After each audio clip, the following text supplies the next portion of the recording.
We were just talking like the other day about Elwood Edward, the AOL voice guy. The welcome, you've got mail. He died the other day. Now the Candyman himself. Like, what the hell? What the hell? Tony Todd has passed away at age 69. What the hell? Um, some people remember him as him, the guy from Final Destination. You can't cheat death. Death's plans finally reached Tony. But most of people remember him as Candyman. Don't say his name. But he's been around a while. Um, when did? Hang on. Okay, it was 92.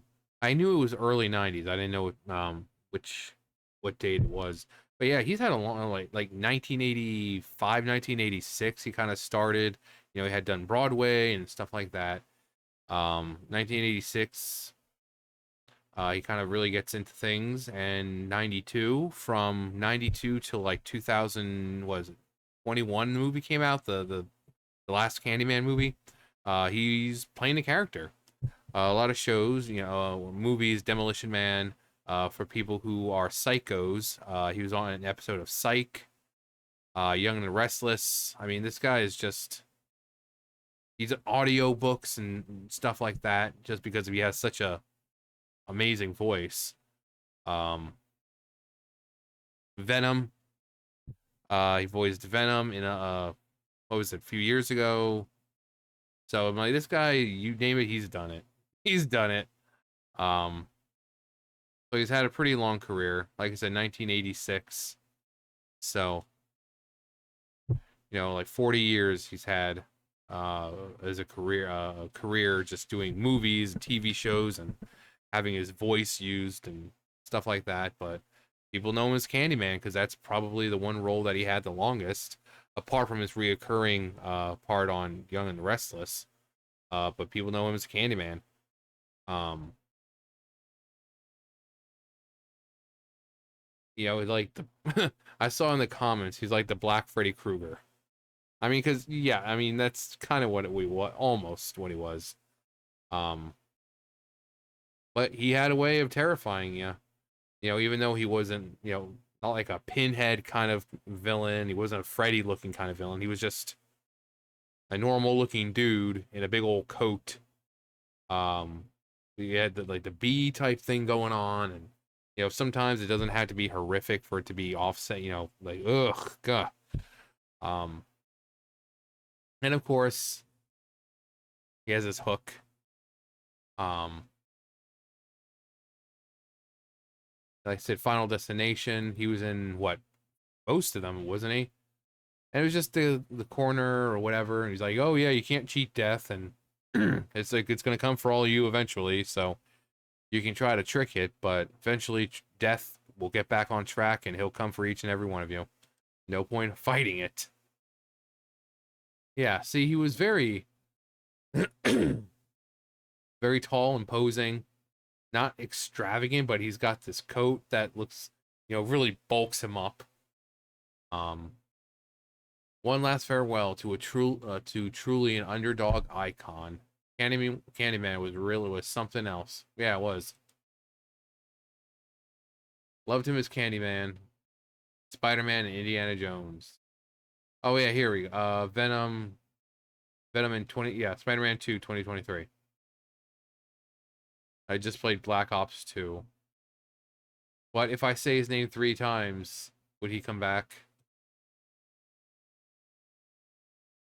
Um, I'll see you soon. Wait, what was that? I can't believe his alleged last role will be the upcoming Final Destination horror icon. Yeah. Rest in power, King. I'm fucking crying. There we go. Yeah, there it is. Rip to the Black Freddy Krueger.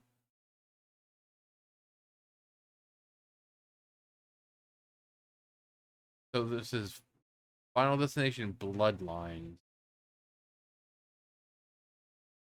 All right, so he's gonna be back as like the same character, 2025. I wonder what the actual movie. I mean, it's Final Destination, so it's people dying. Um, Then we have some really nice pictures of him with some fans. 17 years ago. Wow. Yeah, he was just a man who appreciated what he did and appreciated the people who appreciated him. You know, he's a king, every sense of the word. Kind, and, you know, obviously he had a passion for what he did.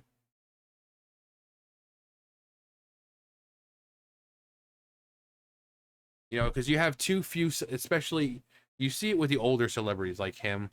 They realize that they wouldn't be where they are if it wasn't for the fans. Now, not all of them.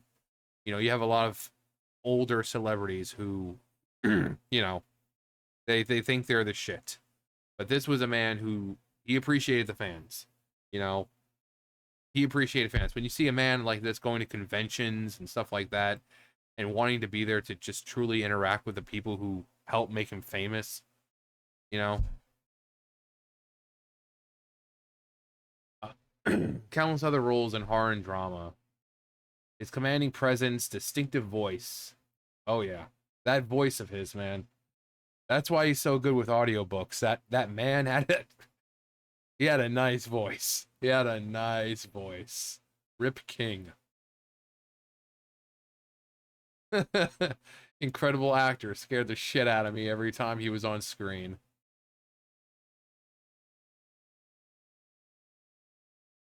Was in The Rock. Uh-huh. Which was the first R-rated film I ever saw in my life. This one really hurts. Uh-huh. Great underrated actor. He had a commanding presence on screen and a fixture for horror. For horror fans, he'll be, yeah. And, you know, it kind of tells you a bit about the actor. It's like, he always takes these imposing sort of uh roles. And yet when you see people like that, it's like, I guarantee you he's like the nicest person in real life. Because actors tend to want to play characters who are the opposite of them. So if he's playing these very villainous, imposing characters who have this, you know, he's just standing there and just his height, he doesn't even have this, you know, and he's doing terrible things, you bet that he's probably like the coolest, most chill, and most down to earth, most genuine person you can meet. And, you know, people say, yeah, you know, we saw people, you know, some photos and stuff like that. His journey to Stovallcore. Um,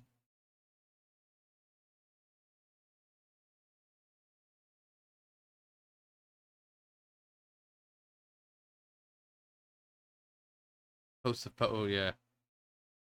I mean, yeah, being able to see pictures of people with him, you know, it really just allows people to really appreciate. Because, like I said, some people go to these conventions and they're just kind of there to make money. You know, oh yeah, here's this for $400. But no, he was like a genuine dude. He was genuine, and especially in Hollywood now, that's just something you don't really see. Um,